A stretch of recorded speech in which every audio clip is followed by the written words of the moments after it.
And we're back, picking up where we last left off in the previous video there. Here we are.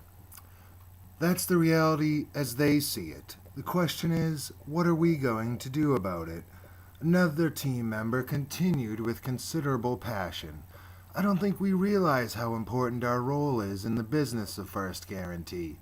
Many people count on us, and they look bad when we drop the ball or drag our feet. The fact that many of us have other obligations and that we aren't very high on the compensation scale is not their problem.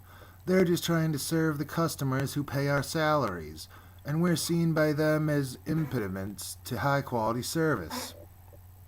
Then Stephanie said, "We need your ideas and need them badly. Please help us to take a step away from the dump and toward making each of our customers' day. Each group has 45 minutes to come up with as many ideas as possible. Please find a seat and get started. A member of our team will serve as scribe." There was barely a moment of silence before the groups began attacking the problem, still riding on that energy generated by the first presentation. When the time had come, Stephanie announced, "Let's take a short break while the scribes integrate their notes." After 10 minutes, she reconvened the staff to review the summary report. Benefits of Make Their Day. It is good for business. Serving our customers well will give us the satisfaction that comes to those who serve others. It will focus our attention away from our problems onto how we can make a positive difference to others. This is healthy, will feel good, and will unleash even more energy. Implementing Make Their Day. Stagger over hours so there is coverage from 7 till 6. This will be good for our customers and may also be helpful to some of us who need different start times. Pull together some focus groups to study ways we can be of service to our customers. Should we have specialty groups, for instance, focus on specific customer categories? Have a monthly and an annual award for service based on the recommendation of our customers who said their day had been made.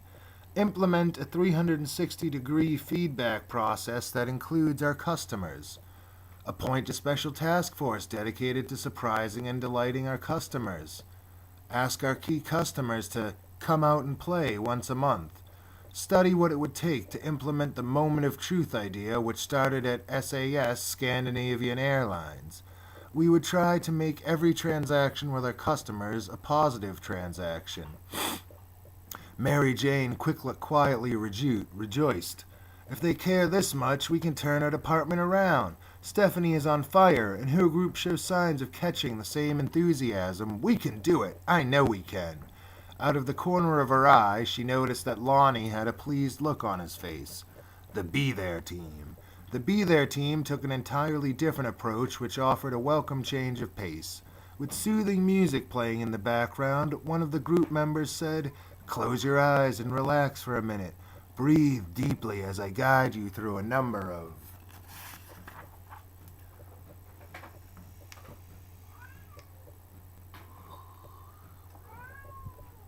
visualizations that will help us be fully present." When she was finished, she said, "Now listen as members of our group offer some thoughts. Stay relaxed, try to even your breathing, and keep your eyes closed." A number of inspirational readings followed. One of the readings went something like this: "The past is history, the future is a mystery, today is a gift, that is why we call it the present." John offered a personal story. "I was living a busy life," he said with sadness in his voice, "trying to make ends meet and working both sides against the middle. One day my daughter told me to go to the park. I told her it was a wonderful idea, but I had a lot to do at that moment. I said she should wait until later after I had a chance to catch up. But there always seemed to be some urgent and pressing work to do, and the days passed. Days led to weeks, and weeks to months." With a choking voice, he said that 4 years passed, and he never did go to the park. His daughter is now 15 and no longer interested in the park, nor for that matter, in him. John paused and took a deep breath. I talked to one of the fish guys about being there, and I realized how infrequently I was really focused on what others needed from me at home or at work.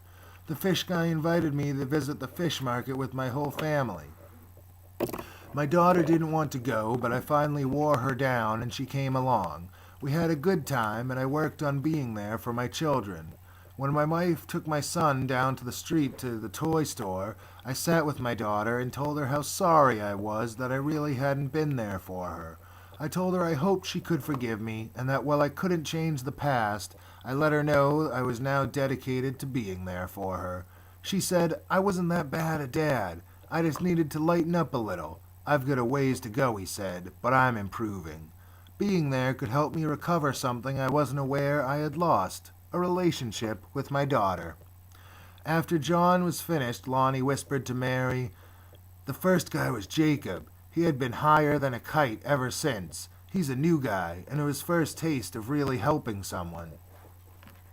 Janet also became quite emotional when she described a coworker at a previous job. This person kept trying to get my attention, she said, but I was distracted by personal issues and we never connected.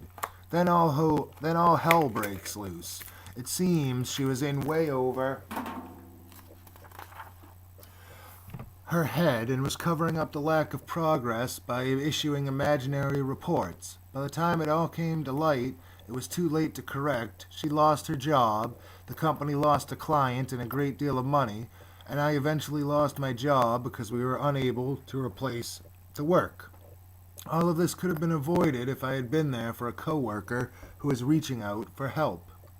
Then Beth told a personal story of riding on a stationary bike in front of the TV while trying to catch up on some reading when her son came in and sat down on the couch. She could tell he was distressed. A mother knows these things, she said. In the past, I would have continued what I was doing while talking to him. But experience and divorce have taught me that efficiency isn't always wise or nice with loved ones. So I turned off the TV, got off the bicycle, set the magazines aside, and spent the next hour listening deeply as my son described the difficult time he was having just coping with life. I was really glad I made the choice to be there for him. A few more group members told a mix of personal and business stories. Then they confirmed their commitment to being there for one another and for internal customers. When you are being there, you show consideration for the other person, one of the team members added. They also committed to being fully present when discussing an issue. Whether with each other or a customer, they would truly listen and not allow themselves to be distracted. They encouraged one another to ask, "Is this a good time? Are you present?" To support one another in asking these questions, they established a code phrase. "You seem distracted" was chosen as a cue to signal a possible "be there" issue. Everyone agreed to give it a try, and everyone also agreed never again to read or answer emails while talking on the phone with a colleague or customer. The Choose Your Attitude team. Last came the Choose Your Attitude team. Their verbal report was brief and to the point. Here are the benefits our team identified as a result of choosing your attitude. First, by accepting that you choose your attitude, you demonstrate a level of personal accountability and proactivity which will fill the third floor with energy all by itself. Second, choosing your attitude and acting like a victim are mutually exclusive. Third, we hope the attitude you choose is to bring your best self to work and to love the work you do. We may not be able to do exactly what we love at the present time, but any of us can choose to love what we do. We can bring our best qualities to our work. It is our choice. If we can accomplish this one thing, our work area will become an oasis of energy, flexibility, and creativity in a tough industry. Margaret, the highly animated team spokesperson, suggested that the implementation plan for Choose Your Attitude was a highly personal one. Many of us have lost sight of our ability to choose. We must be compassionate with each other but work together to nurture our ability to exercise free will. If you don't know you have choices or don't believe you have choices, you don't.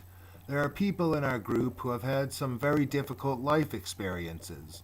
It will take some of us quite a while to be able to internalize this idea that we can choose our attitude. Another team member continued, "We have identified 2 ways to implement Choose Your Attitude, and we have already taken some steps. First, we've purchased for everyone copies of the little book titled Personal Accountability, The Path to a Rewarding Work Life. Our group will organize discussion groups after you have had a chance to read it. If that goes well, we will follow up with discussions of the 7 habits of highly effective people and the road less traveled. These are timeless books, and I think you will find them interesting if you haven't already read them. All of these books can help us understand the concept of choosing an attitude. Second, we prepared an attitude menu for everyone to use back at the office. You've seen a version of this before. We still don't know who put the first one on our office door, so we can't give credit. Now you have your personal menu for each day." Mary Jane looked down at her attitude menu. It had 2 sides. On one was a frowning face surrounded by words like angry, disinterested, and bitter. On the other side was a smiling face with words like energetic, caring, vital, supportive, and creative. At the top it said, "The choice is yours." It was a nice extension of the menu over the main door to the 3rd floor. Mary Jane jumped up and set off to congratulate each member of her staff, with Lonnie a few steps behind her, providing his own brand of encouragement. It was after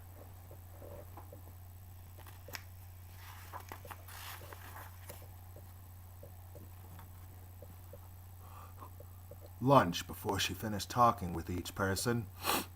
She now knew they were well on their way to cleaning up the toxic energy dump. Lonnie walked Mary Jane back to First Guarantee. It wasn't surprising that they attracted a few stares, a businesswoman and a fishmonger in full regalia. What was surprising was how many knew Lonnie. "So your boss doesn't know about the job offer, does he?" said Lonnie. 2 weeks earlier, Mary Jane had received an unexpected call from First Guarantee's main competitor, making an attempt to lure her away. "I don't think so. I believe the recruiter talked to my old boss, the woman who recently left First Guarantee for a wonderful position in Portland. I haven't said anything at work. I couldn't understand your turning down such a lucrative offer, but now I see why. You're committed to this process, and you couldn't let these people down, could you?" "That was part of it, Lonnie. But after working so hard to make First Guarantee more fun and a better place to work, why would I leave? The good times are just starting." Sunday, February 7th. The coffee shop. 1 year later. Mary Jane opened her book, Simple Abundance, and turned to February 7th. This stuff is timeless, she thought. A year ago, I was sitting here wondering how I would ever clean up the toxic energy dump. In fact, it was here that I realized I was part of the problem and needed to lead myself before I could lead the group. Those committee reports at the hotel were a great start. The staff had always been capable of much more. It just took some fish guys to bring those capabilities to light. The 3rd floor is a different place now, and our new problem is all the people from around the company who want to work there. I guess the energy was there all the time. And the chairwoman's award was such a nice surprise. I think the chairwoman was caught off guard when I asked for so many copies of the award.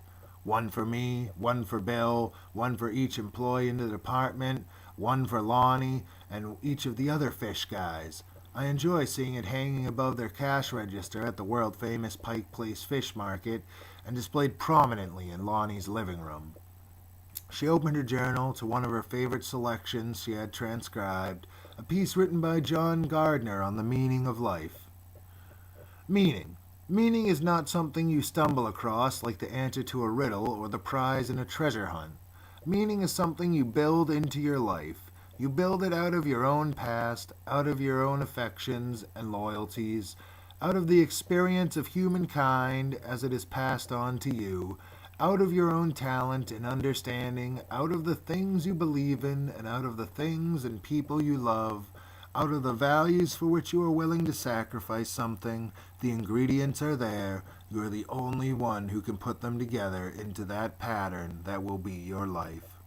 Let it be a life that has dignity and meaning for you. If it does, then the particular balance of success or failure is of less account. John Gardner. Mary Jane was wiping tears from her eyes as she closed the journal where she kept her thoughts and inspirational keepers. Lonnie, could I have a piece of that scone before you finish the whole darn thing? Lonnie had been sitting quietly across from her reading.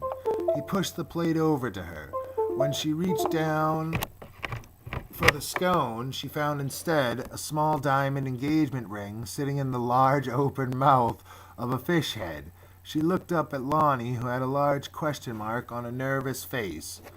Choking with laughter, she sputtered, "Oh, Lonnie, yes, I will, but don't you ever stop playing?" It had been a cold, dark, and dreary day in Seattle on the outside, but quite the opposite on the inside. The chairwoman's award ceremony. The chairwoman came to the podium and looked out at the audience. She glanced down at her notes and then looked up again, saying, "I can't remember a prouder moment in my life than tonight. Something very special has happened at First Guarantee. In a backroom operation on the 3rd floor, Mary Jane Ramirez and her team members rediscovered that satisfying, rewarding work can be a choice we make when we come through the door in the morning. It is as simple as asking, 'Is this going to be a good day?' and answering, 'Yes, I choose to make this a great day.' Long-term employees have the enthusiasm of new hires, and what was thought to be routine work has been transformed into value-added activity. I understand that the ingredients for this transformation were discovered at a local fish market. The team on the 3rd floor observed that if you could make a fish market a great place to work, you could choose to make any department of the First Guarantee a great place to work. The ingredients of this transformation are inscribed on a plaque that has been hung in the front entrance of our headquarters building. It reads as follows: Our workplace. As you enter this place of work, please choose to make today a great day. Your colleagues, customers, team members, and you yourself will be thankful. Find ways to play. We can be serious about our work without being serious about ourselves. Stay focused in order to be there when your customers and team members most need you. And should you feel your energy lapsing, try this surefire remedy. Find someone who needs a helping hand, a word of support, or a good ear, and make their day.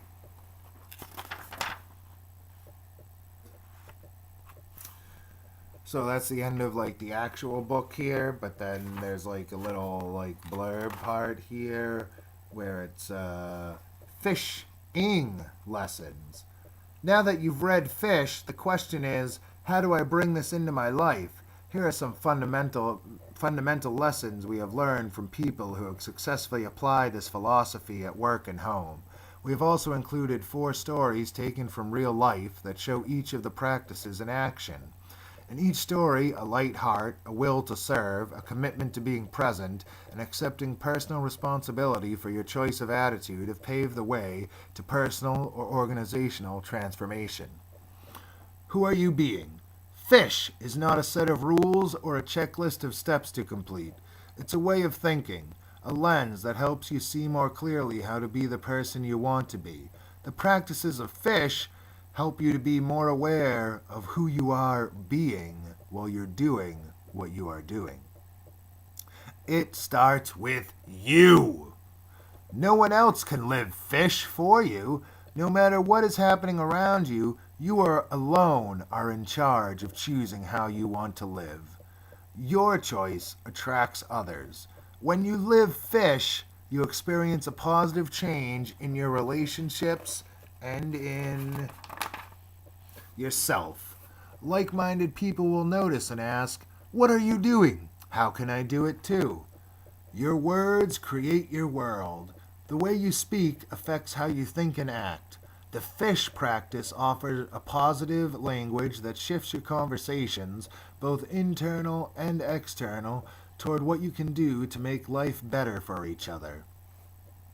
Acknowledge each other.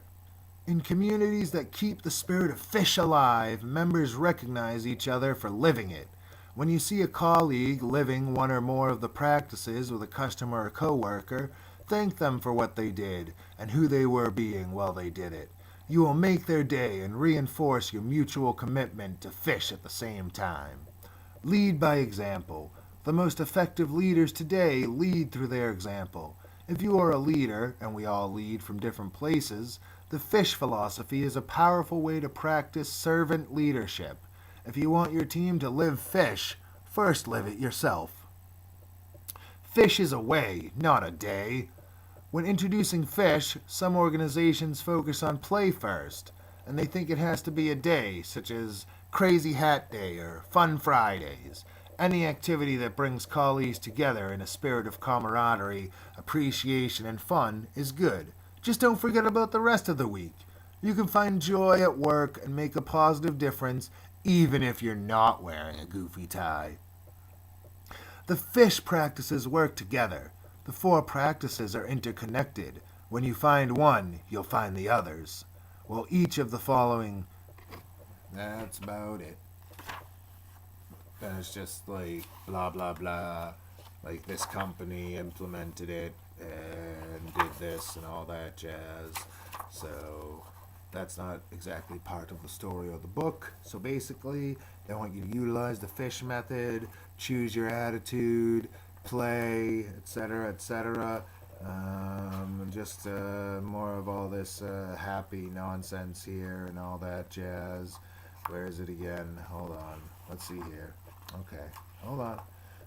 No, not that one. Okay, so basically, you're supposed to glean from this, basically, that this last thing here on the page from the spokeswoman person's thing that is hanging in the front entrance of their headquarters building now of, as you enter this place of work, please choose to make today a great day. Your colleagues, customers, team members, and you yourself will be thankful.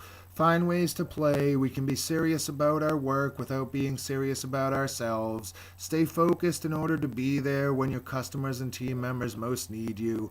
And should you feel your energy lapsing, try this surefire remedy. Find someone who needs a helping hand, a word of support, or a good ear, and make their day. So basically, the quick rundown is choose your attitude, play, be there, make their day. And that'll pretty much do it for a proven way to boost morale and improve results, I suppose. Raid, apply, repeat.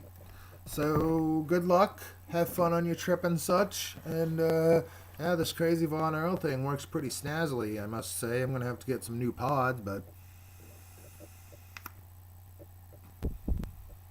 snazzy. Alright, well, I'm off. Have a good one.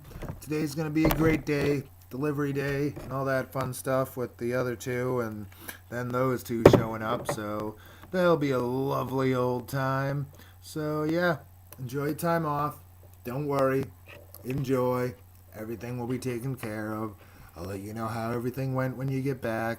Just go off and enjoy. Peace! I turn this thing off? Oh, okay.